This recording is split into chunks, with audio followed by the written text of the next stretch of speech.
Bien,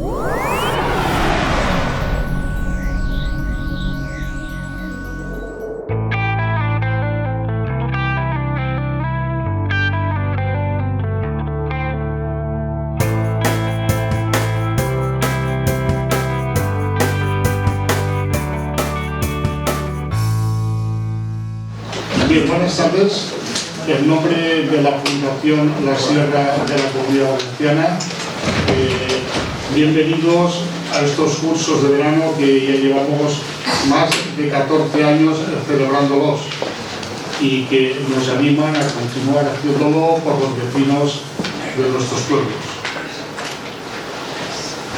Queremos agradecer vuestra presencia en este acto, así como a todas las personas que han hecho posible la realización de estas charlas en este 44 aniversario del incendio del 19 de julio de 1979, en el que se quemaron más de 44.000 hectáreas de sierra y que será la base de las diferentes intervenciones que vamos a realizar en esta Casa de la Cultura los días 3, 10, 17, 24 de febrero y 3 de marzo. Así como en otras fechas se realizarán en los pueblos de nuestra comarca. Nuestra fundación tiene a gala llevar el nombre de la sierra, por ser el entorno en el que nos encontramos, vivimos y crecemos. Y si me permitís, quisiera hacer un poco de historia de la preocupación de la fundación por los temas de montes y más concretamente de la sierra. Ya voy a poner las gafas que no me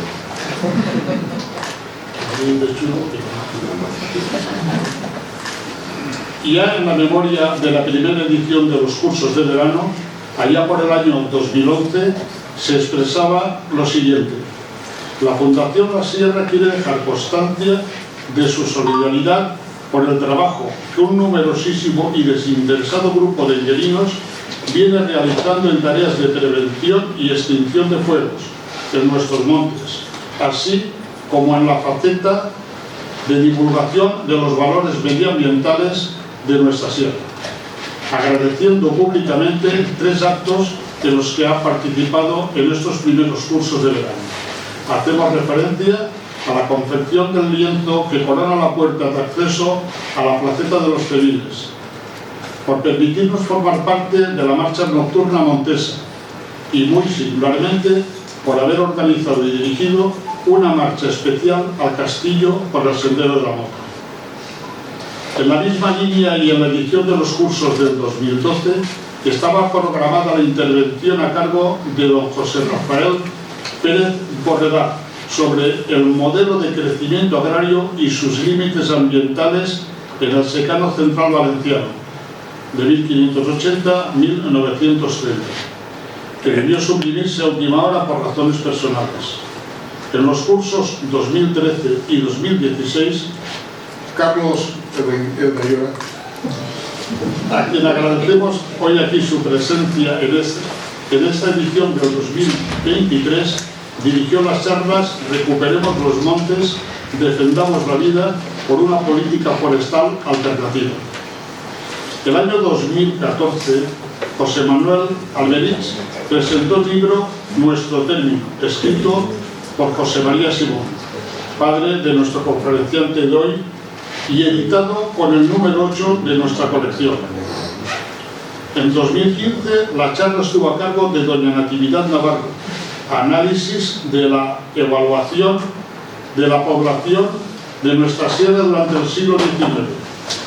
La conferencia, a cargo de Paco Garrido, El Barranco de la Higuera, un lujo en nuestra sierra, se realizó en el curso del 2016. Y el 17 de julio del mismo año, José Antonio García presentó Las tierras occidentales de la Canal. Así como el 15 de febrero presentamos el libro El Monte Protector, de Ricardo Almenarcón, charla y coloquio.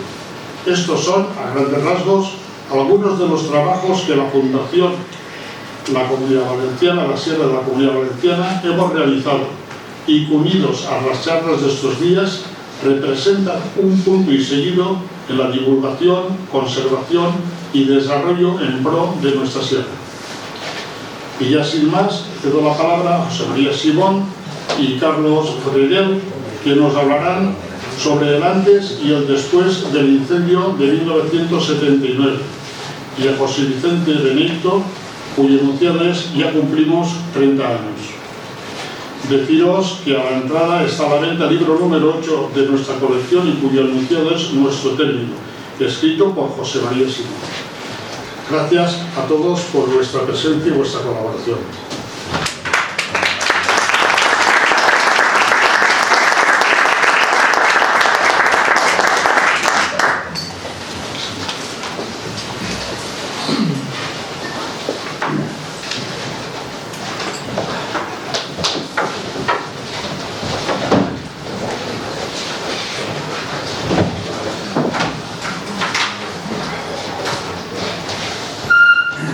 Muy buenas tardes a todos y gracias por venir a estas charlas y estas jornadas, como muy bien ha presentado el presidente de la Fundación La Sierra, Comunidad Valenciana, Miguel.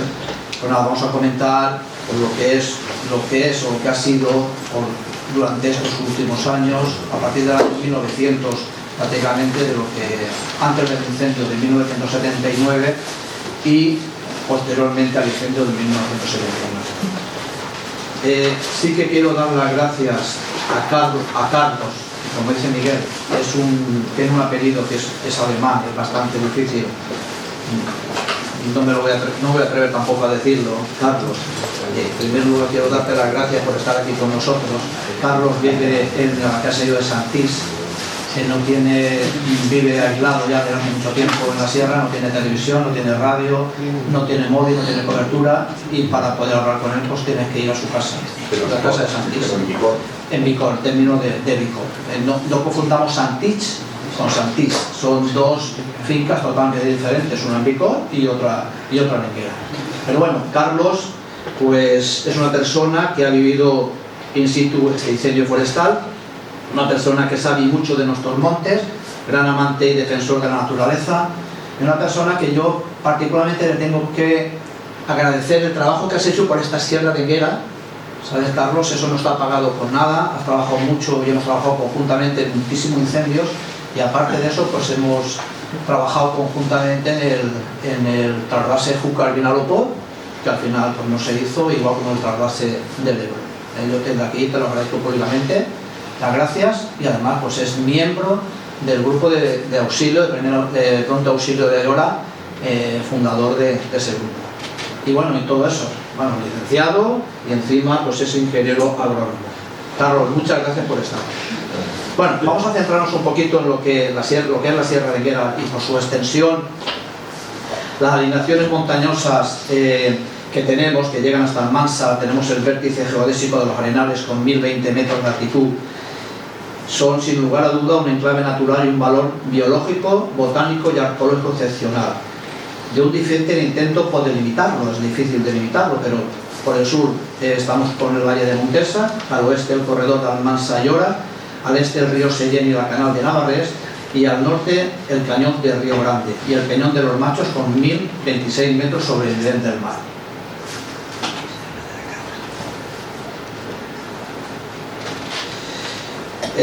La Sierra de Enguera tiene una extensión de 24.025 hectáreas, siendo el cuarto término municipal más grande de la provincia de Valencia.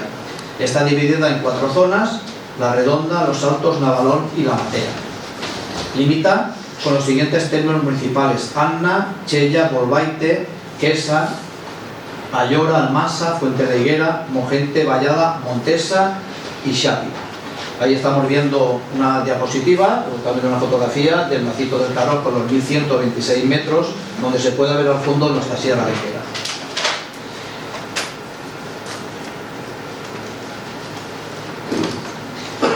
Curiosas son las palabras del botánico que visitó nuestra sierra y el Macizo del Carroz allá por el año 1792. Me refiero al botánico Antonio Josep Cabanilles, y con las que describió en aquella época la siguiente forma de nuestra sierra: sin rastro ni sociedad con otros racionales, mostrando en su miseria lo inculto y áspero de aquel desierto. Pero nos vamos a adentrar en la Sierra de Enguera antes del incendio de 1979. Aquí vemos una fotografía que la podemos ver ahora cuando bajemos a la entrada de la Casa de la Cultura, se ve muchísimo mejor, donde al fondo pues se ve la poca masa forestal que existía por entonces. Solanas como Faracuat o Antolí, que se pueden ver, pues estaban desprotegidas y estaban desiertas. Una por los incendios forestales y otra por la deforestación, que luego hablaremos de ella. Tengamos en cuenta que estamos en un espacio frágil, donde el hombre ha estado presente desde hace muchos años. Y en cuanto este ha fallado, ha sobrevenido la catástrofe. Sería imposible describir y analizar todo el macizo del Caroch, más de 100.000 hectáreas, donde vivían gran cantidad de gente y que poco a poco han ido abandonando y despoblando nuestra sierra. Ahí vemos pues, una vista a principios de 1970, pues desde el Tejarico. Esa es la masa forestal que teníamos antes, desde 1979. Tengo que decir que el Tejarico no se quemó, pero prácticamente la sierra era así. Y a lo largo y a lo ancho de nuestra sierra pues nos podemos encontrar donde vivían más de 130 caseríos, y que con el paso del tiempo pues han venido a ser y vuelto inhabitables, y en su mayoría están en ruinas. Aquí vemos otra diapositiva de la finca de la Matea, principios de 1970, y al fondo vemos el término de Ayora. Ese que le quería preguntar a Carlos, fíjate, no se había quemado aún en el 79. Nosotros en la Matea sí que había una buena regeneración, había alguna pinada, pero en el macizo, en este caso en el Peñón de los Machos y el Alambín, no había nada. Todas esas caídas son las fincas, entre otras que se llaman de la Solana. Todo es pedriza, pues se ve todo eso blanco, y siempre ha estado muy pobre de pinos antes de quemarse ya, y luego está orientado al mediodía, al sur, o sea, es lo más seco y lo más árido de toda esa parte de la sierra. Luego veremos otra fotografía actual donde la Matea está regenerándose en el 179, y verás cómo el Alambín y toda esta Solana pues está también prácticamente sin pinos. Luego diremos por qué lo tiene. ¿Vale, Carlos? Bueno, fijaros, esta sería uno de los caseríos de nuestra sierra. Es un caserío muy grande, es el caserío de la Capona, y en este caso pues está en ruinas. Uno de los caseríos rehabilitados en nuestra zona es el caserío de la Chirala, y la verdad es que han tenido muchísimo gusto estas personas en rehabilitarlo. Estaban en el suelo completamente y viven ahí, pues eso, muchísimo tiempo pasan en nuestra sierra de Enguera. Pero bueno, como se puede... Bueno, aquí tenemos otro de los caseríos, caserío de Benal, principio de los 70. Si la mayoría lo conocéis, en la puerta tiene un gran pino, en la puerta tiene un gran ciprés, y ahí no había absolutamente nada. Que ha cambiado muchísimo. Y nos vamos a centrar en lo que es el caserío de Benacancín. Aproximadamente esto es una fotografía de los años 1920 y 1930, donde se puede apreciar que existe gran cantidad de campos alrededor de ella. En su época estaban cultivados por vid, por cereales, por olivos, y que hoy pues están completamente abandonados. La fotografía, pues eso, los años 1920, 1930. Este caserío disponía de 14 casas, en el cual vivían hasta 10 familias. Mucha gente de Enguera ha nacido allí. Tenía 2 eretas, 2 fuentes, fue habilitado hasta los años 60, y es el caserío más importante de este barranco, donde existía gran cantidad de vida en estos años. Por nombrar algunas, casas de Lloré, Tejedora, Cantalar, Bolserú y Chorrillo. Vemos el barranco de Benacancín, del principio de los años 70. Este barranco se ha quemado 2 veces, se quemó en el año 84 y luego posteriormente se quemó en el año 99. Está en periodo de regeneración, está costando mucho, pero bueno, pero ahí está, la naturaleza, pues ya sabemos lo que pasa. Bueno, vamos a decir que la sierra de Enguera, a finales de los siglos XV y XVI, bueno, antes de nada fijaros cómo está ahora actualmente. Esto es el caserío que hay En diciembre hice la foto, bueno, yo no la hice, la hizo otro, en el caserío de Benacancil en el año 2022. Todo en el suelo y ya, pues nada, prácticamente le quedan solamente las paredes. La Sierra de Enguera, a finales del siglo XV y XVI, sufrió grandes deforestaciones. Superficies de robles, como el que tenemos aquí en el término entre el término de Vitoria y Ayora, fueron taladas para la construcción de barcos después del descubrimiento de América. Los grandes robles, encinas y sabinas fueron sucumbiendo a golpe de hacha durante siglos y los bosques históricos desaparecieron. En la actualidad quedan algunos ejemplares, por ejemplo como este, o como la carrasca de la Cebolleja, que una da estimada sobre 500 años. También con estas mismas maderas se construyeron vigas y puentes para hacer viviendas, carros, arados, y luego a principios del siglo XIX se utilizaron para hacer carbón y posteriormente se deforestó para convertirlas en pastos donde pacían las ovejas que daban lanas al ejército.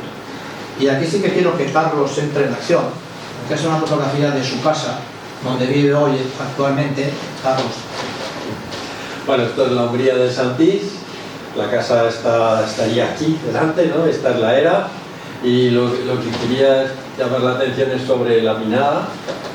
Era una zona toda de rodeno, toda esa Umbría se quemó en el 79, se quemó prácticamente, yo estaba en la casa, a lo mejor en 2 o 3 minutos, bajó el fuego de arriba abajo, o sea, bajó, que el fuego corre cuando sube, no, pues aquí corrió bajando, porque venía muy fuerte el poniente, que es del otro lado de la montaña, allí estaría el tío Caroche, y se quemó en apenas tiempo. Pero quiero llamar la atención sobre los árboles que se ven separados en la cresta uno de otro, ¿no? Porque en aquel tiempo, en los años 40, 50, hasta los 60 ya no, los pinos los podaban, no por hacer servicultura preventiva, sino para aprovechar las ramas bajas para la casa, para encender el fuego. No había un butano, el butano empezó a entrar en casa. Entonces se podaban, se aprovechaba todo, menos talarlo, que eso era del dueño y no se podían talar. Y por eso se ven los palos, se ven así separados los fustes de los árboles, ¿no? Hoy esa umbría está en este momento perfectamente regenerada, puede que haya incluso más arbolado del que había, y alguien que no supiera que se quemó en el 79 jamás podría decir, oye, esto se quemó. Pues sí, se quemó y está con una potencia brutal, pero es que es una zona muy buena de madera, ¿no? Y es una lástima que no quedamos lo que hay aquí a la izquierda, que es un campo de maíz. Hasta los años 60 en la sierra se cultivaba maíz de secano, que hoy es totalmente imposible, porque no hay tormentas de verano para alimentar ese maíz para que se riega, ¿no? Lo cual nos hace ver cómo ha ido cambiando el clima hacia menos tormentas y mayor sequedad. No necesariamente menos lluvia al cabo del año, pero sí distribuida de otra forma. Bueno, Carlos ha estado diciendo del tema del carbonero, pues quisiera también destacar el trabajo que realizaban por aquel entonces los gavilleros, personas que trabajaban en el monte haciendo gavillas, cortando o arrancando el monte bajo con aliaga, palmitos, romero, coscoja, camiones que se llevaban de la Sierra de Enguera hasta Manises para cocer en sus hornos los azulejos, plato o vasijas. Vivir en la sierra y cultivar pequeños valles o bancales que estaban mal orientados no ha sido jamás cosa fácil. Un poco de trigo, unas patatas, huevos, algo de caza, ganado y carne, esta última en señaladas ocasiones. Bueno, la carne la tenían garantizada, porque la matanza del cerdo, pues sabíamos que en todos los caseríos, o prácticamente en todo, pues allá la matanza del cerdo y tenían para comer durante todo el año. Sin lugar a dudas, fueron los habitantes del mundo rural y los caseríos dispersos quienes dieron forma al paisaje que ahora vemos y disfrutamos. Aquí estamos viendo una mujer que también trabajaba en las labores de ayuda en las tareas del campo, y una fotografía de la cartera del caserío de Henares sobre los años 1970. También vemos una familia en la sierra, que bueno, pues ahí ayudaban todos. El que no llevaba el agua llevaba la comida, el que no, pues le ayudaba a su padre, y entre todos la verdad es que tenían que sacar esto en adelante. Ahora, viene que la aparición del Instituto para la Conservación de la Naturaleza de la antigua Icona aceleró la despoblación de la gente que vivía en la sierra. La despoblación comienza a partir de los años 50, donde los habitantes en la sierra apenas podían subsistir con lo que daba la agricultura y la ganadería. Aquí vemos Navalón de arriba, a principios de los años 60. Destaca Navalón porque tenía cementerio, sigue teniéndolo, ermita, que llegó a ser parroquia, llegando a tener 47 casas y 235 habitantes. Navalón fue el centro de todos los caseríos de su alrededor.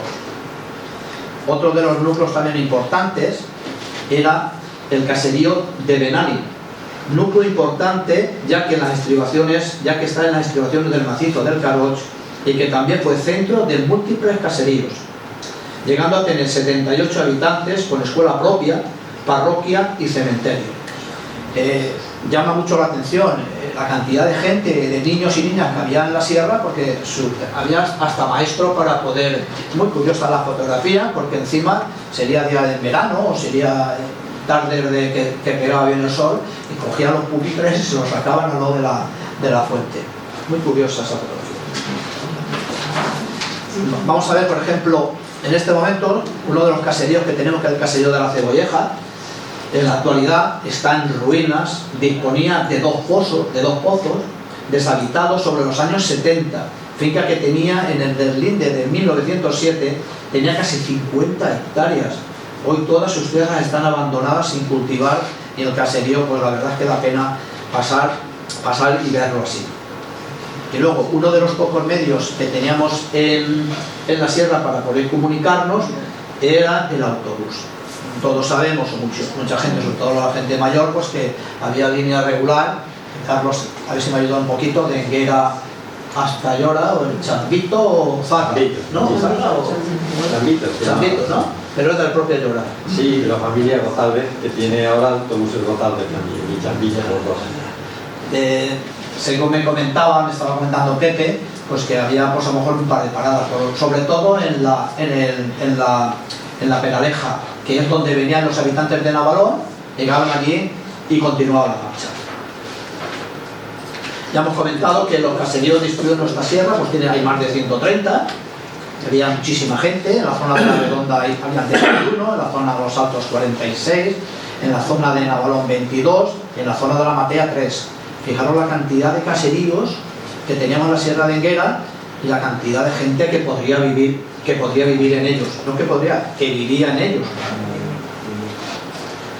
Otro de los caseríos importantes es el caserío, hay muchísimos, pero porque está lo de la carretera, todos lo conocéis, es la Casa Nueva, el caserío de las Culipandas, que está recientemente también ha sido rehabilitado.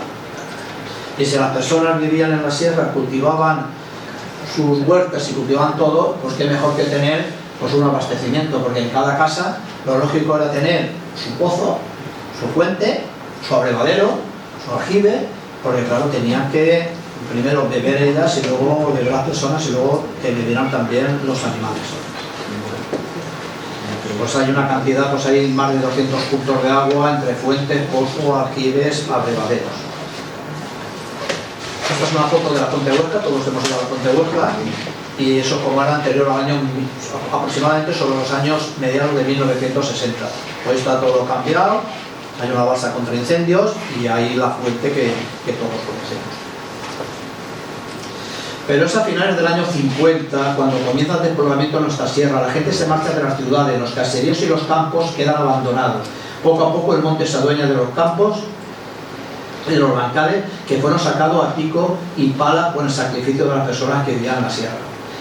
Bueno, yo tuve la gran suerte de tener un padre que le gustaba mucho la naturaleza. Yo iba al monte a visitar los caseríos, las fuentes, los llanos. Iba en una Moto Guzzi del año 65 y era pequeño, yo tendría pues 6 o 7 años y ya mi padre me llevaba y me tenía que atar mi madre pues con una correa o me tenía que atar con una cuerda porque me dormía, así que me dormía. La verdad es que un recuerdo, sobre todo la moto, que disfrutábamos mucho, y de él aprendimos a respetar, a amar la naturaleza y a cuidarla. Pero hay una frase que me la anoté antes de fallecer, porque él me decía siempre, con agrado: las personas desaparecen, pero los hechos y los escritos perdurarán en el tiempo. ¿Cuánta razón tiene? Y la presión por parte de la administración, como las nuevas leyes del ICONA y el poco futuro de los jóvenes en el campo, hacen que la sierra quede abandonada a su suerte. Bueno, pues eso es un pequeñito resumen. Además podéis ver ahí el caserío de las casas de Lloret, a mis espaldas. Es muy grande, es un caserío muy grande, y la cantidad de árboles frutales que tiene, higueras, almendros, nogales, hoy por hoy se están secando todo porque nadie les hace caso. El dueño lo ha dejado todo perder y no está todo perdido. Es una lástima, está en el barranco de Macacín. Bueno, pues esto ha sido a grosso modo, que era más o menos como se vivía en la sierra y de qué manera. Pero bueno, vamos a centrarnos en el incendio forestal que ocurrió en el año 1979. La Sierra de Higuera desde hace muchos años ha sufrido incendios forestales, Ayora también ha sufrido. Tenemos una grande, no tenemos en este caso, no había muchos cortafuegos, mucha silvicultura preventiva y todo lo demás. En el año 79 había menos medios y ocurrió pues lo que puede ocurrir en cualquier momento, que el monte pues se nos pueda quemar, porque la naturaleza es así. Aquí hemos tenido incendio en el 84, en el 85, en el 91 y en el 99, que entre esos 4 se ha quemado pues aproximadamente unas 13.000 hectáreas. Bueno, Carlos, vamos al incendio. Este es un incendio, esta fotografía, no tenemos muchas fotografías del incendio, no he podido conseguir, es una fotografía de Benihuengo. El incendio también bajaría igual prácticamente como Morito Santis, y si nos damos cuenta se quemaron hasta todos los ribazos, que no, vamos, el fuego entró y salió por donde quiso. Pero bueno, Carlos, 5 términos municipales de Valencia y 1 de Albacete. Luego los diremos. ¿Qué pasó aquella noche? ¿Qué recuerdas tú del incendio, Carlos? Yo puedo decir que yo no estaba en el incendio, estaba haciendo la mili en Madrid, y luego cuando me vine por Ayora y vi lo dantesco que era, kilómetros y kilómetros y kilómetros de viajar. Bueno, pues intentaré resumir muy brevemente cómo empezó todo. Fue una tormenta seca, yo estaba ya en la cama durmiendo porque me acuesto como las gallinas, pero mis amigos en el pueblo estaban festejando y vieron el resplandor del fuego en la sierra, concretamente el panadero de Ayora, Torrate, y que era el único que entonces conducía y tenía una furgoneta, la de reparto del pan.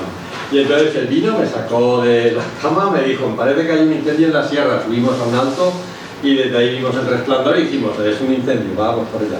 Y nada, con su furgoneta nos fuimos 11 personas, pero el único que había ido a incendios antes era yo, los demás no habían ido nunca.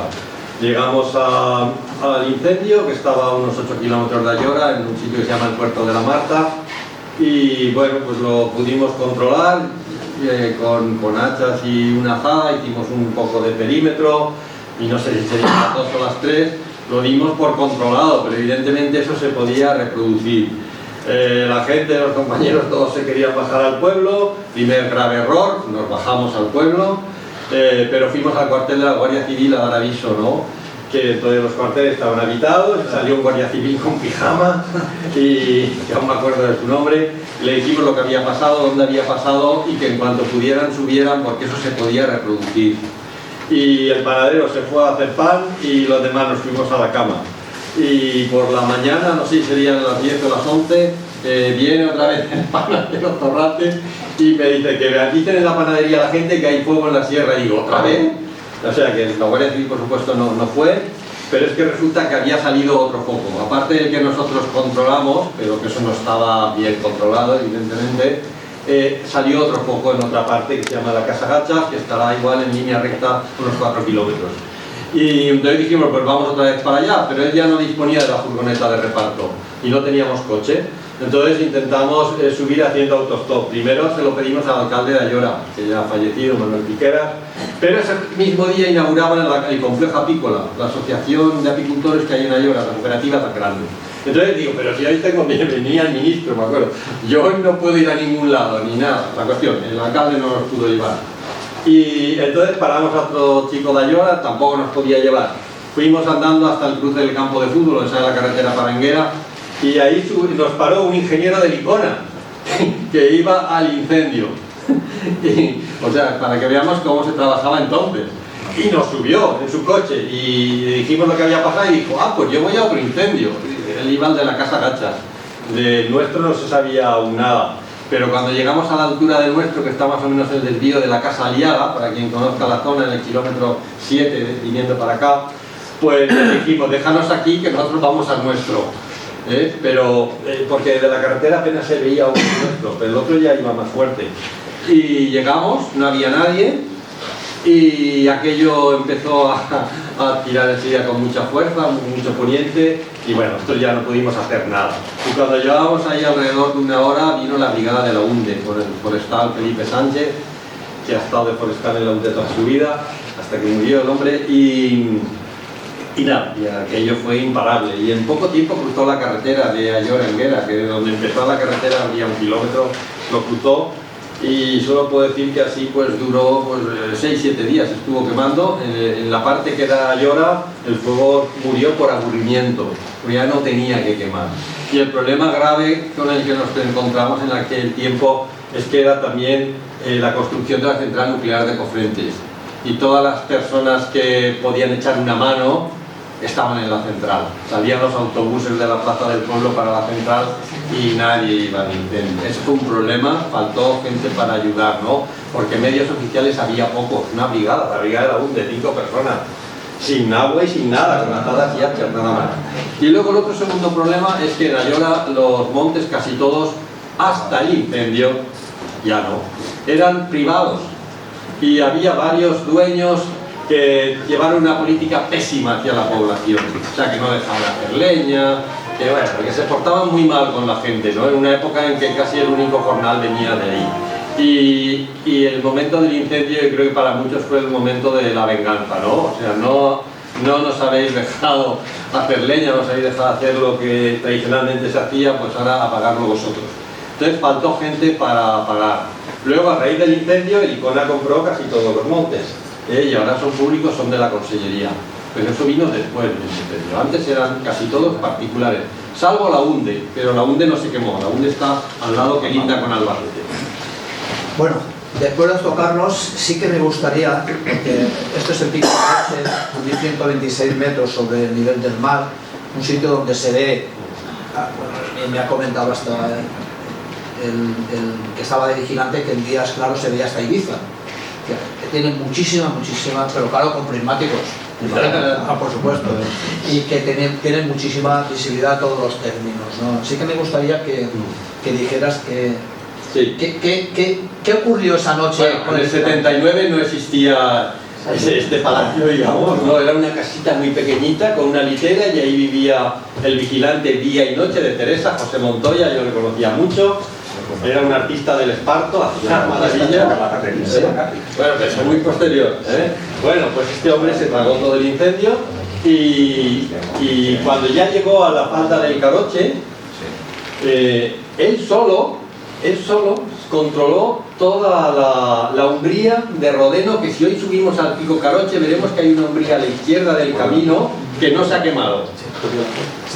Sí, entre la balsa redonda de abajo y la balsa redonda de arriba hay una umbría de Rodeno muy buena. Pues él solo, este hombre, la controló para que el fuego no pasara del lado de abajo, que iba a pasar al de arriba, y el de arriba para abajo, vigilando, iba muy flojito, no pasó el fuego y se salvó esa umbría, que siempre llamo la umbría del tío Montoya. Y luego el tío Montoya murió quemado, pero no en ese incendio, murió quemado en su cama, porque fumaba mucho. Y se le encendió el colchón, vivía en el monte, siguió viviendo siempre en el monte ya jubilado, y lo encontraron la casa quemada y el quemado, o sea, el que salvó la umbría del Caroche, a él no se pudo salvar. Bueno, pues por lo menos podremos disfrutar de los pinos que hay ahí, de la pinada. Bueno, yo voy a hacer un breve, porque claro, esto es lo que ocurrió en la parte de Ayora, pero claro, nosotros también, pues el fuego entró al día siguiente, entró a la Sierra de Enguera, fijaros por dónde entró, por la zona de la Matea, tenemos Serradores, Río Grande, Fuente de la Rosa, Cedolleja, Zapatero, Benalán, Benihuelgo, llegó hasta la zona de Navalón, Ollarredonda, El Puntal, Sartís, La Capona, Peraleja, entre otros. Pocos medios que disponía el ayuntamiento, pues los trabajadores de la brigada de la brigada municipal, se echaron al monte para poder sofocar las llamas, aunque en la mayoría de las zonas era imposible combatirlas. El fuego era prácticamente imposible de detener. Desde la villa de Enguera, eso me lo han contado, ya lo dije yo que yo no estuve aquí, pero desde la carretera podíamos ver desde la zona de Cumbres de Valencia, la zona de Mogente prácticamente, hasta todo pasado Vicor, que todo era un horizonte de fuego. Otra de las anécdotas que me ha contado, esto porque lo vivió en presente, fue mi amigo José Luis Gómez Frías, que estuvo en el incendio y que gracias al saber del guarda del Ayuntamiento de Enguera, concretamente José María Simón Yacer, pues pudieron escapar de las llamas un grupo de 10 enguerinos a través de un portafuegos en la zona de Cornijal, cuando el fuego les había o estaba rodeando. Estos hechos los recuerdo porque también se lo oí a mi padre, el cual, en la huida, ya que él salió el último de todos, se quemó parte de los brazos y la cara. Pero el incendio seguía descontrolado. El campamento de la Chita Valenciana, que hoy la Chita Valenciana, que era de la OGE, pues, y la granja escuela de la Peraleja fueron evacuados ante la proximidad de las llamas, así como también varias casas y seminados, tanto en la zona de Navarón como en la del Venal. Y voy a nombrar el caserío de la Facorra, la zona antes de llegar a Benalaz y a Benihuengo, también fue pasto de las llamas. Caserío de Zapatero, al fondo términos de Ayora y Quesa, está la fotografía que yo le decía a Carlos. En primer término tenemos una regeneración perfecta, pero encima tenemos, encima del tejado se ve otra vez la umbría la solana del Alambín, Carlos, nuevamente desnuda prácticamente. Bueno, pero ya tiene algo más de vegetación, ¿eh? Es que siempre ha estado pobre y sigue pobre. Bueno, tengo que decir, Carlos, que se quemó en el 79 y luego le repitió en el 91. Eso ha sido el grave, igual como todo el Peñón de los Machos y como toda la zona que hay del Peregrí, que al quemarse 2 veces y cuando se requema pues le cuesta mucho la regeneración. En fin, a ver, poco a poco vamos regenerándose.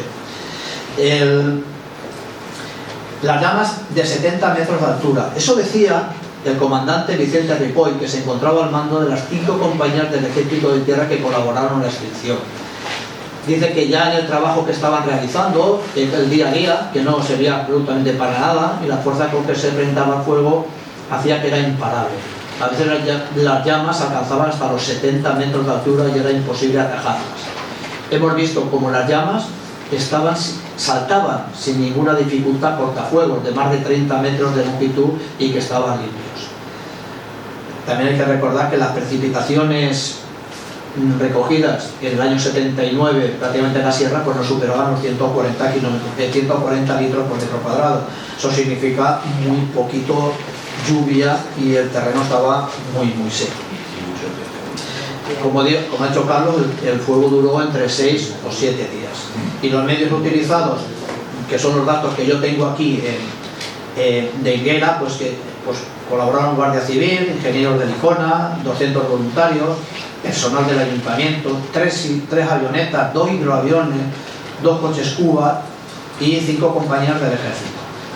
La evaluación de los daños, pues más de 44.000 hectáreas quemadas. Del término municipal de Enguera se quemaron 8.300, medio millón de pinos maderables, 2,5 de pinos pimpollos, 175 millones de pesetas de pérdida, evaluación ambiental incalculable. Y luego pues afectó a 5 términos en Valencia, Ayora, Enguera, Vicor, Jarafuel, Teresa de Cofrentes y en Albacete pues un trozo de Almanzas. En Enguera pues el gobernador civil visitó el ayuntamiento de Enguera, siendo recibido por toda la cooperación municipal. El concejal de Montes era Manuel Barrera Ocaña y el alcalde Enrique Sánchez Simón, este último ausente por enfermedad y fue sustituido por Miguel López Simón. Bueno, artículos de prensa, pues todos los medios de comunicación, televisión, radio, periódicos, hablaron de este siniestro en nuestra sierra. Algunos de los artículos pues, que he podido rescatar, pues los términos de Ayora, Solución Levante, Teresa de Cofrentes, Enguera, Vicor, Jarance, Jarafuel, pues otros están arrasados en estos momentos. El gobernador civil y el director de Licona recorrieron las zonas siniestradas. se han movilizado todos los elementos que sean posibles para atajar el fuego. Yo también quiero hacer hincapié, porque tenemos la mala suerte que cuando existe un incendio forestal, pues te aparecen otros, entonces se tienen que dividir los que son los medios para poder actuar, porque aquí viene, leo, o se puede leer que la riqueza forestal del Valle de Ayora destruida por las llamas, pero ojo, arden también nuestros montes en Monteniente, Bocayente, Loriguilla, Domenio, y se quemaban los montes de Valencia. El incendio por la zona de Ayora, pues esto era el día 19, pues ya llevaba quemadas, según los cálculos, ya casi 20.000 hectáreas, entre zona de Higuera, zona de... y eso sería el segundo día, o el tercero. El ABC también hace hincapié al desastre ecológico español y coincide en este caso, nombra todo este tema.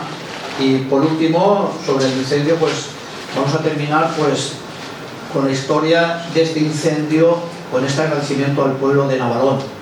Y dice que al pueblo de Navalón, en agradecimiento a todo cuanto hizo por nosotros en la evacuación ante la proximidad del fuego, campamento de Navalón, que fue evacuado en el año 1979. Pues eso, lo que podemos contar prácticamente de lo que ha sido el incendio. Hemos visto antes cómo se vivía en la sierra, de qué manera, de qué forma, cómo ha ocurrido el incendio. Habrá muchísimas más anécdotas, habrá mucha más documentación, habrá muchas más cosas, pero bueno, nos hemos centrado ahí. ¿Y ahora qué pasa? ¿Cómo tenemos la regeneración al día de hoy? Fijaros, eso es Río Grande, eso se quemó todo. Ahí se puede ver en la fotografía, Carlos, que está un poquito el arbolado y todo esto que tiene. Bueno, pero una cosa interesante es que la sierra, bueno, el Río Grande no, pero toda la sierra, lo que es el término de Ayora y Licor, antes del incendio era prácticamente una pinada de pino rodeno, o sea, el pino spinaster, ¿no?, que se resinó en su día, que se resinaba aquí también. Y después del incendio ha cambiado, y el pino rodeno prácticamente está en retroceso real y está sufriendo mucho, sufre mucho con la sequía, y se ha apoderado el pino carrasco, el alecensis, ¿no?, el que vemos aquí. O sea, ha habido un cambio en el arbolado, a un arbolado que resiste más la sequía, y el que era más de humedad está en claro retroceso. Esto se puede observar. Sí. Y bueno, y se ve que esto es una zona quemada porque si vemos con los árboles tienen el mismo tamaño, han nacido prácticamente a la vez. En un arbolado adulto pues ves diferentes tamaños. Es como si fuera una repoblación, pero en este caso no fue repoblación. Aunque también hicieron repoblación en algunas zonas, sí, que fue un error absoluto. Porque un incendio en un arbolado, cuando se quema un arbolado adulto, no hay que repoblar. La naturaleza se repuebla sola y además en demasía, o sea, salen demasiados árboles, porque así trabaja la vida, ¿no? Volvemos otra vez, ¿eh? Sí. Eso es la materia, eso está desde los aerogeneradores que hay en el Alto de la Rosa, se ve toda la materia, eso lo arrasó todo, y se ve que el incendio del 91 es donde hizo daño ahí también. Se quemó toda la bajó, no hasta abajo, pero parte se volvió a quemar. 5.000 hectáreas, Carlos, se quemaron. Ese fue intencionado. Sí. De los en Ayora, yo creo que es el único incendio intencionado que hemos tenido, que además le detuvieron, y grave, ¿no? Todos los demás han sido siempre por rayos o por negligencia, ¿no? ¿Por qué más? Por cosechadoras que salen de aquí. Por cosechadoras, correcto. Las actuaciones que se han realizado en nuestra sierra fueron las que se hicieron a principios de los años 80 por el ICONA, con una masiva plantación de miles de pinos carrascos y en menor medida rodenos, carrascos o madroños.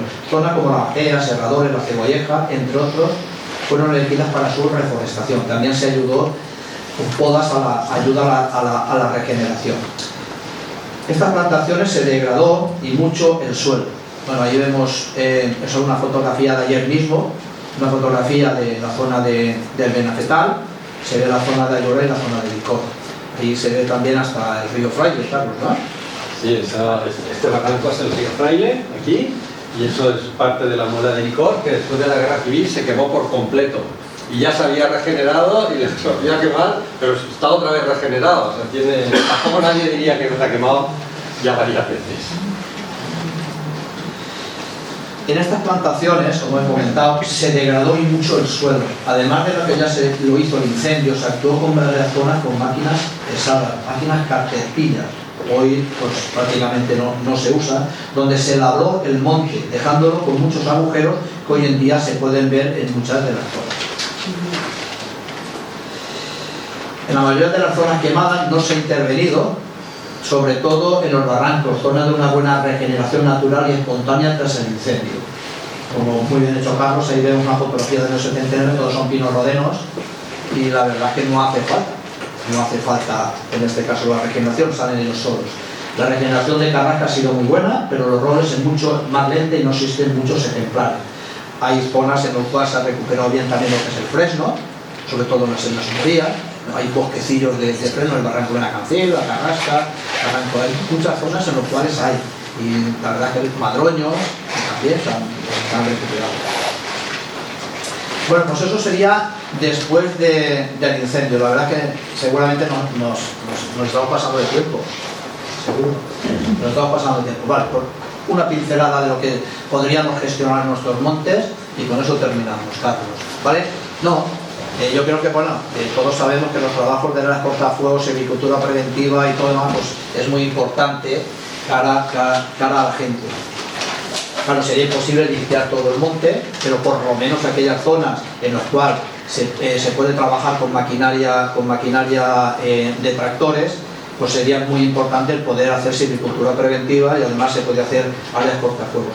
Existen muchos caminos de saca en la zona de los últimos incendios del 79, 84, 91, 99, con longitudes superiores a más de 5 kilómetros. Ahí se podría realizar los trabajos y así comenzar poco a poco a cuadricular lo que es nuestros montes en parcelas entre 500 y 1000 hectáreas. Al hacer los trabajos de mantenimiento, pues es muy importante lo que es meter en este caso lo que son las cabras para mantener los cortafuegos. Se podría controlar empresas o gente también del pueblo que dispone de tractores para hacer esta silvicultura preventiva y limpiar cortafuegos. Recordad que lo más importante después de haber realizado un área de cortafuegos o un cortafuegos es su mantenimiento. Entre gente de Enguera que tiene máquina hoy de tritura, se puede utilizar lo que son las ovejas y las cabras, que tenemos 5.000 cabezas de ganado. Yo creo que por lo menos podríamos hacer algo, intentar hacer algo. Esto es una ayuda a la generación. Y esta fotografía ya lo he comentado, que para mí es uno de los trabajos más importantes que hay. Ahí se hacen dos cosas, lo que es una tala de pinos selectiva, se cortan los pinos que hagan falta, muchísimo, no hay fuego de copas, y luego pues aparte de la biomasa que se puede utilizar pues de sacar los árboles estos, pues al mismo tiempo también vale para la prevención de incendios. Matamos dos pájaros de un tiro, lo que es silvicultura preventiva, áreas cortafuegos, y encima aprovechamos lo que es el pino, que en este momento hay muchísimos pinos, y estas áreas cortafuegos eran muy fundamentales para la prevención. Y bueno, y la creación del Consejo Verde Comarcal, pues es una de las cosas, creo que sería muy importante, porque el poder trabajar en el monte resulta de que el monte no entiende ni de fronteras ni de colores políticos.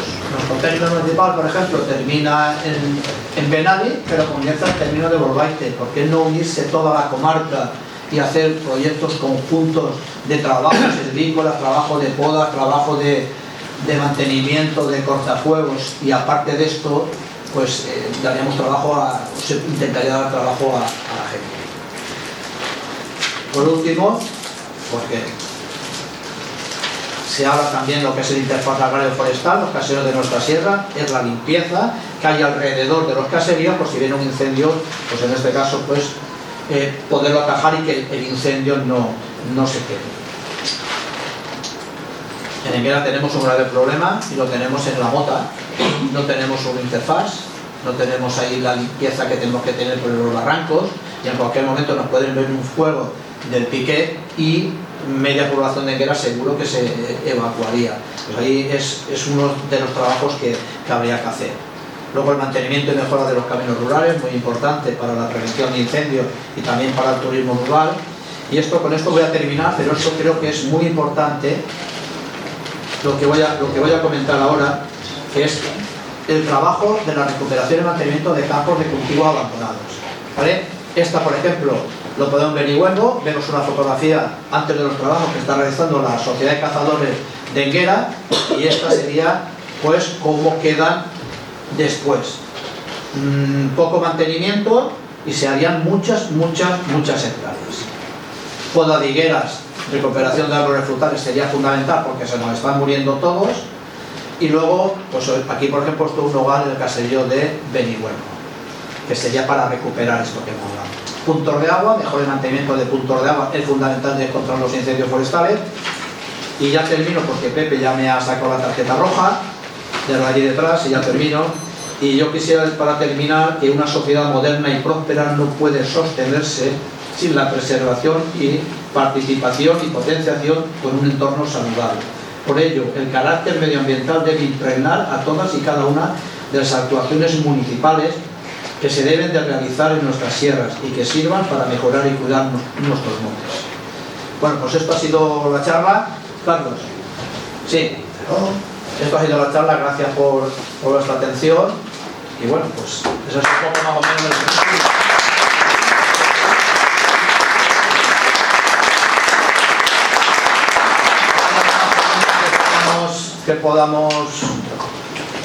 Que queráis decir alguna pregunta sobre el tema.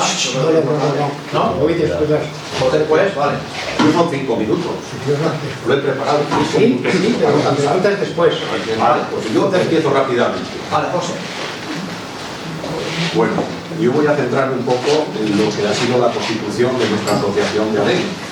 Entonces, como socio fundador, yo por desgracia, que José María no participó en este desgraciado incendio, yo sí, casualmente, ese día me había cogido fiesta porque era mi cumpleaños, para estar más cerca de la que hoy es mi mujer y estar con ella.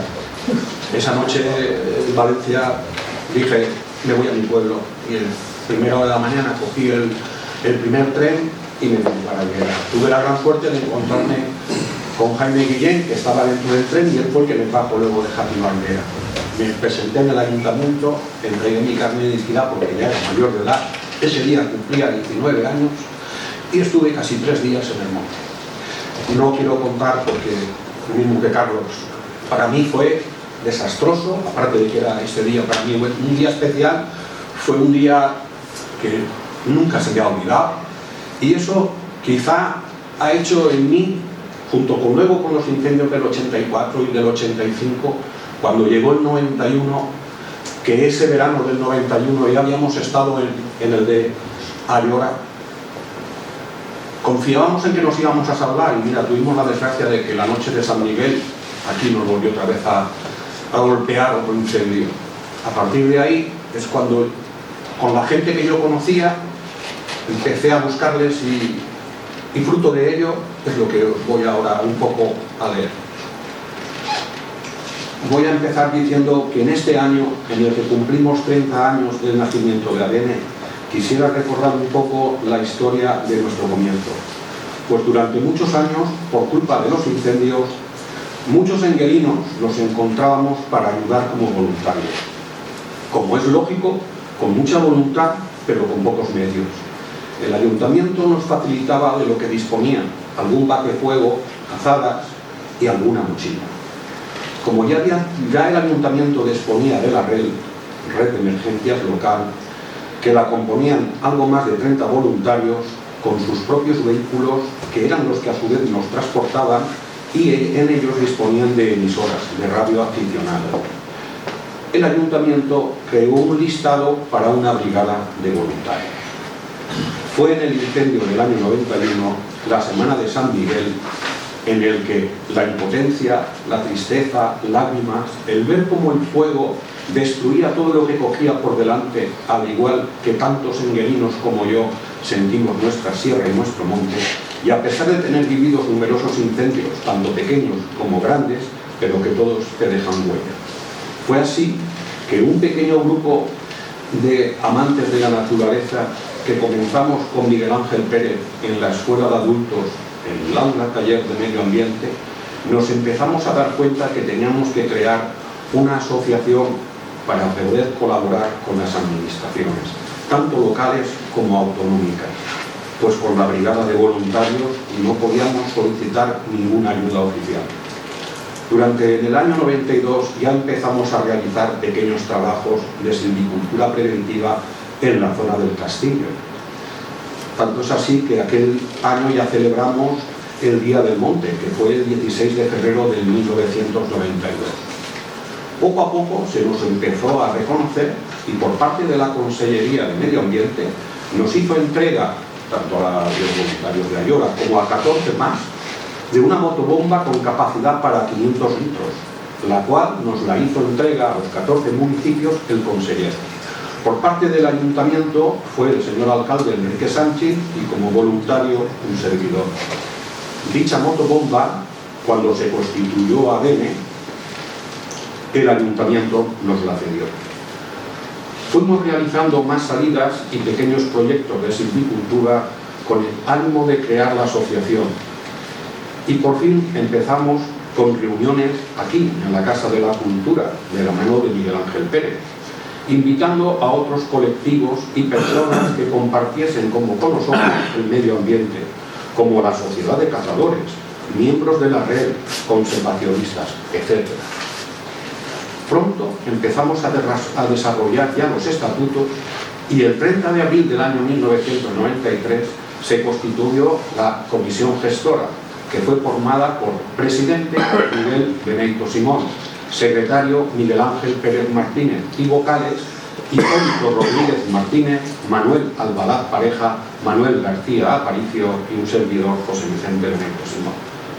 Con fecha 7 de junio del 93, la Generalitat Valenciana reconocía nuestra asociación y la registraba con el número 5858.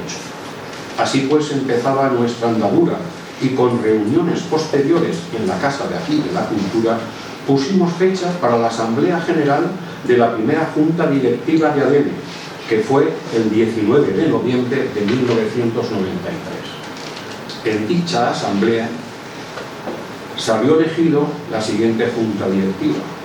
Presidente, nuestro amigo José María Simón Díez. Vicepresidente, Miguel Ángel Pérez Martínez. Secretario, un servidor, José Vicente Benito Simón.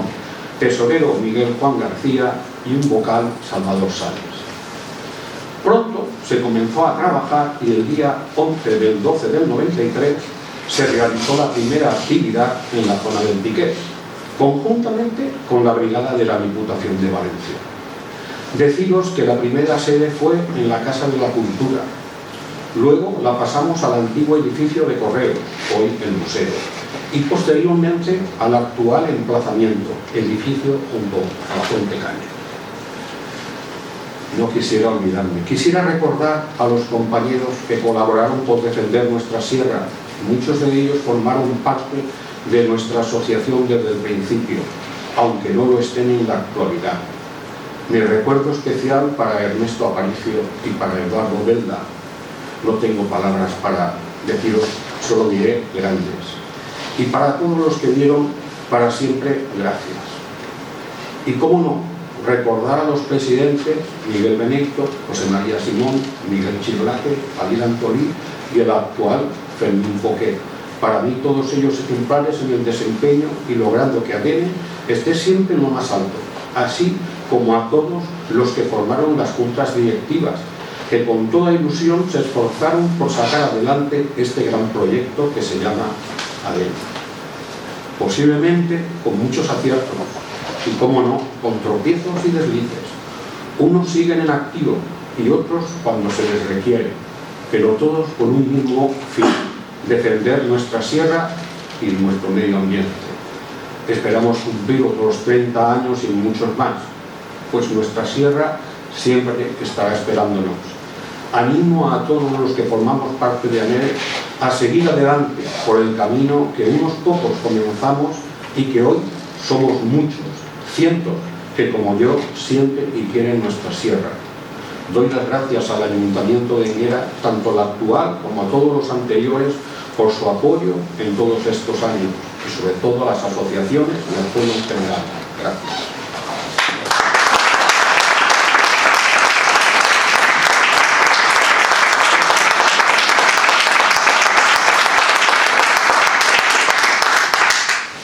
Bueno, a ver si hay alguna pregunta.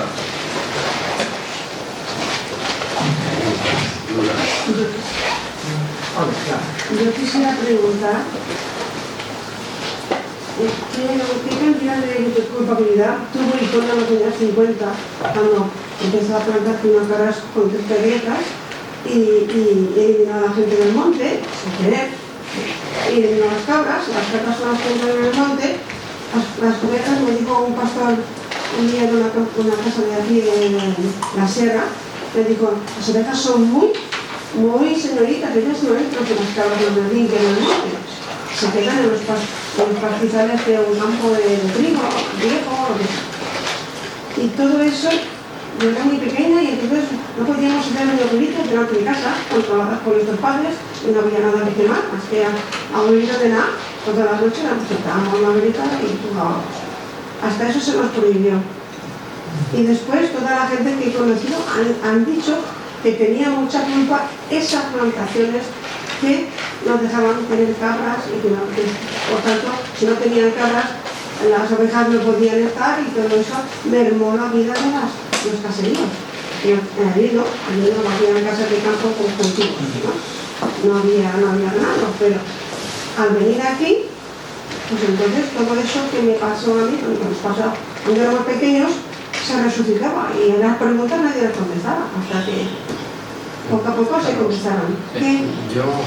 No tiene nada más. Yo solo puedo decir lo que sé del término de Ayora, también del término de Vicor, que lo conozco bien, y en el término de Ayora, en lo que se quemó en el 79, no había ninguna repoblación, ni un metro cuadrado, se repobló después de quemarse.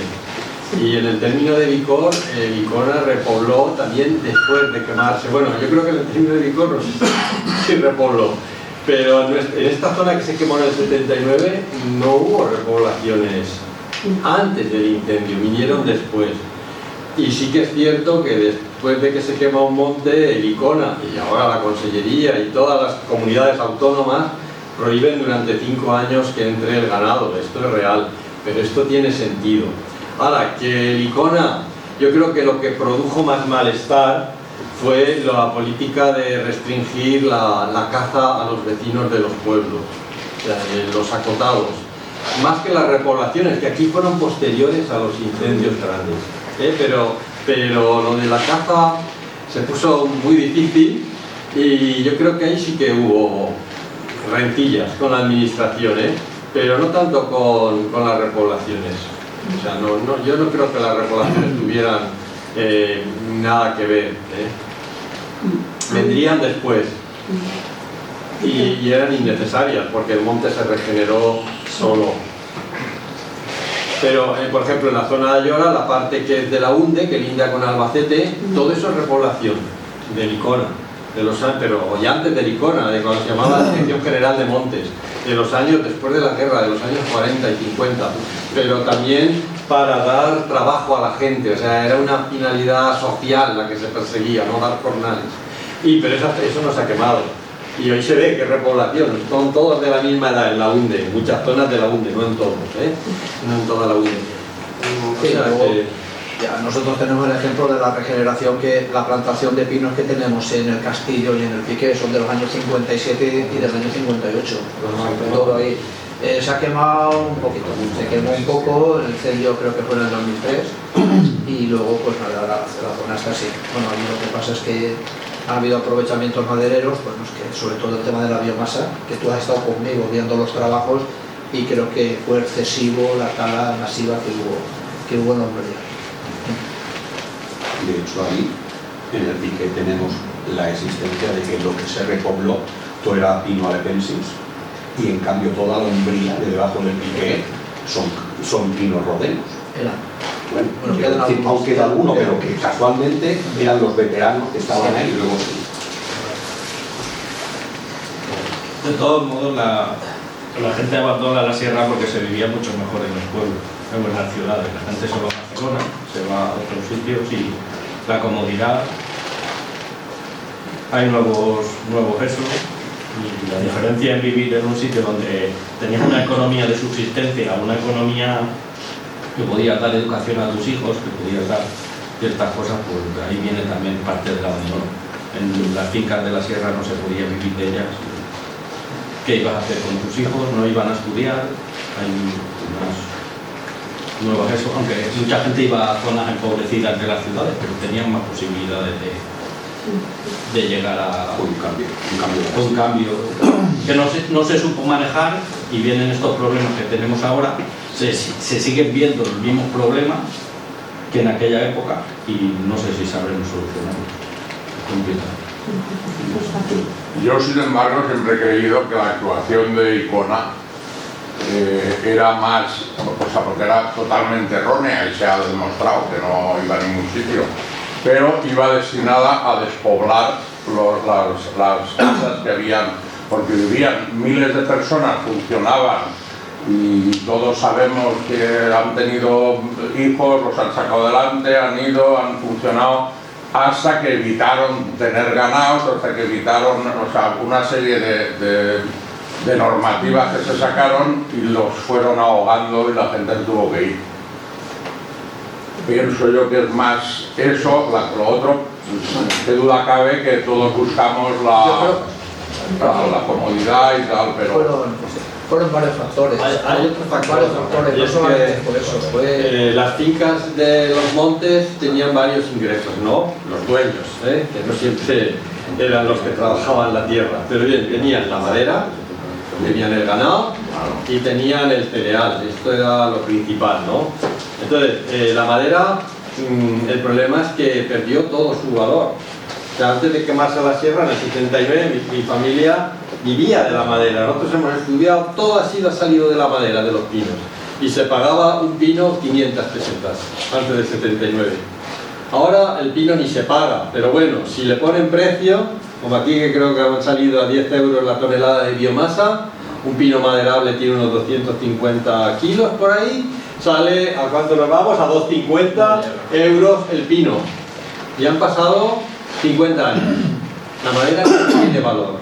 Cuando aparece el cartón para las cajas de fruta, se deja de valorar el pino que hacíamos aquí, porque solo iba para cajas de naranja, pero ahora ya todas se hacen en cartón o en plástico. Nunca ha valido para la construcción, y no es pino que tenga esa calidad, ¿no? Porque los turnos de corte eran muy breves. Aquí las fincas se cortaban cada 5 y 6 años, se volvía a cortar la misma zona, que ahora es impensable, pero se hacía. Y entonces la madera ya dejó de tener interés económico. Y el ganado que había principalmente era cabra. Y la cabra, el consumo de carne de cabra en España también cayó, y ahora cae ya no digamos en picado, porque la gente consumía otras carnes más suaves, menos fuertes, y por ahí también se perdió valor. Y el cereal, cuando ya no se podía segar a mano, pues como se segaba, en el Santí se segaba a mano, porque los jornales ya empezaban a subir, había que segar con cosechadora. Pero ¿qué pasa? Que las cosechadoras en el Santí no entraban, no pasaban por los caminos. O sea, todo se hizo inviable. Todavía hay muchas fincas que no puedes labrar con el tractor. Yo no podía entrar en muchas con el tractor. Entonces todo eso fue complicando la cosa, y los montes se despoblaron. Los despoblaron aquí, en Grecia, en Italia. Solo se mantuvo la gente en las sierras, en Marruecos, por ejemplo, siguen porque tienen aún una economía de subsistencia. Pero que aquí es, desde los años 70 o así, ya era inviable. Pero hay que ver la forma de volver a encontrar un uso económico para mantenerse en el monte. Eso es lo que tenemos que ver, la forma. Pero nunca va a ser la que había antes. Nunca va a ser la que había antes. Esa es la pregunta que yo quería hacer, porque si está todo orientado a todo lo que ha pasado, sabemos. Entonces yo creía que íbamos a centrar un poco esta reunión en posibilidades que tiene el monte, no solo madera. La madera no vale un duro, pero sí el biomasa, por ejemplo, podría ser una de las soluciones. Pero, ¿qué pensáis vosotros los especialistas en cuanto a el futuro de nuestros montes? Porque yo lo veo muy oscuro, en el sentido de que no hay iniciativas ni públicas ni privadas para hacer ninguna industria, vamos, en el monte. Bueno, sobre el tema, lo único que estamos ahora, o lo único que está ahora favoreciéndose el tema del turismo rural. El turismo rural son 4 caseríos y luego para poder montar una casa de turismo rural te piden una cantidad de papeleo, de documentación que la gente pues no las utiliza. ¿Quién va a ir? Pero si se está perdiendo lo que es en la zona al lado del pueblo, se están perdiendo los campos, los bancales, los olivos, se están perdiendo los naranjos, los terrenos. ¿Cómo no se va a perder la sierra? Que solo tenemos a 5 minutos del pueblo. Estamos viendo que cada vez el monte tiene ahora muchísimas más hectáreas que tenía antes, Carlos. Que hoy hay más monte que había antes. El despoblamiento y, como he comentado, que el cultivo, el abandono, pues fuera vendado. Pero es muy difícil. Pero para orientarlo, José María, para orientar el tema hacia las casas rurales y demás, hace falta una infraestructura. Hace falta limpiar senderos, hace falta el tema hídrico, que es importantísimo, cuidar nuestros manantiales. Eso es fundamental, es todo, porque sin agua no hay nada que hacer. Entonces yo incido mucho en lo que Pepe, de esta manera, estos días ha ido dejando gotitas en Facebook, del tema hídrico. Eso, la administración pública debería de potenciarlo. Él sabe que, bueno, sabemos y lo hemos comentado, la cantidad de pozos de aljibe, de eso que había entonces, pero en general no es tan fácil poner todo esto en marcha. Sí, es fácil, si se decide. Pero se tiene que intentar por lo menos. Pero eso son las administraciones públicas que han de ir ahí, que han de tomar la bandera, claro. Los demás iremos siempre al compás de lo que ellos vayan marcando. Vamos a ver. ¿Cuál es la rentabilidad? En que ahora tendrá una depuradora de sus aguas residuales, ¿no? ¿Cuál es la rentabilidad de una depuradora? En términos estrictamente económicos es nula, pero la rentabilidad es que el agua que vierte es limpia, no contaminará el acuífero, ni el río, ni los barrancos. ¿Cuál es la rentabilidad de un hospital? En términos económicos es nula, pero puede devolver la salud a la gente, a veces, y muchas veces también con efectos secundarios. ¿Cuál es la rentabilidad de los montes? Vital. Sin los montes nos acumulan agua para el acuífero, no tenemos aire puro, no se evita la erosión. Entonces hace falta un Estado que reconozca que los montes están generando riqueza para todos, aunque no la podamos contar en monedas cada día. Y si se diera esta circunstancia, aquí vino Ricardo Almenar, ¿no? He oído antes, y dio una charla y habló de eso, de que había que gratificar de alguna manera a los propietarios forestales, ayuntamientos entre ellos, que gran parte de los montes son de los ayuntamientos, y también personas privadas, siempre y cuando hagan labores de conservación del monte. Y sería realmente rentable para el conjunto de la sociedad, aunque mucha gente no llegue a verlo, ¿no? Por ejemplo, ahora hay que subir el presupuesto del Estado español al 2% para la OTAN, ¿no? Lo habrán oído. Alemania va a destinar 100.000 millones de euros para armamento, 100.000 millones, que no estaban previstos hasta el 22 de febrero del año pasado. Los estados, si quieren, podrían dedicar una partida muy superior para el mantenimiento de los montes y para que gente pudiera vivir en los montes. Por ejemplo, yo vivo en un monte, pues yo debiera tener una emisora de la Consellería, porque no tengo cobertura de nada, ni siquiera el 112 funciona en la Sierra del Caloche, por si no lo sabían. Sí, ¿no? tienes una emisora. Bueno, sí, la emisora del 80. Vale, entonces el Estado debiera de incentivar un poco a la gente que sigue y que quiere estar por los montes, porque son vigilantes gratuitos, por ejemplo, y esto no costaría mucho dinero, una emisora no cuesta tanto dinero, o pequeños detalles de estos, ¿no? O sea que en realidad yo no veo otra solución a que se pague por servicios ambientales por el mantenimiento del monte. Ha habido años que a los apicultores en Enguera y en toda la Comunidad Valenciana han estado cobrando la prima de polinización, porque las abejas polinizan los arbustos y hacen que germinen y se mantenga la vida. El mismo principio valdría para el mantenimiento de los montes. Pero luego sí que también hay quizás actividades económicas que se podrían hacer. Se dice lo de la biomasa y los pellets, pero para hacer pellets tiene que ser pino pelado, madera pura, sin corteza, sin ramas, sin pinocha. Lo que se hace aquí, cuando se tritura todo el pino entero, no es para pellets, es para astillas. Las astillas son para centrales térmicas, se pagan muy poco, el pellet se paga mucho más, pero ya hay que pelar el pino, hay máquinas, ya no se hace con hacha, ¿eh? Pero bueno, quiero decir que sí que se podría buscar utilidades de estas, de hacer pellet, pero pellet de calidad. Y diciendo, cortamos como se hacía antes, este pino, pero no como se hace ahora con máquinas que tienen 3 metros de anchura y solo para llegar al pino, para llegar a uno tienen que romper 10 y causan erosión y causan mucho daño. Esa es la forma en que se hace, pero sí que se podría seguir cortando madera para estos usos o para hacer vigas para las casas, como muchas que tenemos vigas de madera, ¿no? Eso se paga. Una viga de estas de madera, pues bien, eso hay que pelarlo, se puede pelar a mano, no hay problema, se puede hacer. Si te pagan de una viga 10 euros, te pueden hacer, ¿eh? Te sacas bien tu jornal todos los días trabajando. Sí que habría cosas si hay imaginación. ¿Tú crees que la sociedad sabe la riqueza que tenemos en nuestra sierra? La gente normal, la gente de Valencia que está bebiendo agua del macizo del Caró. Pues, ¿Sabe consciente de lo que tenemos aquí? Yo creo que la gente urbana de las ciudades a veces es más consciente que los que vivimos en los pueblos, que aprecian más lo que tenemos, porque ellos ya lo han perdido. Y nosotros estamos tan habituados a tenerlo alrededor que pensamos que siempre va a estar. Y no es así.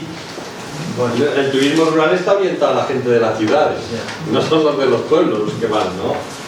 O sea, que yo creo que sí que son conscientes, pero los que tienen que ser conscientes son los dirigentes políticos. Ahí es donde está la tarea a realizar.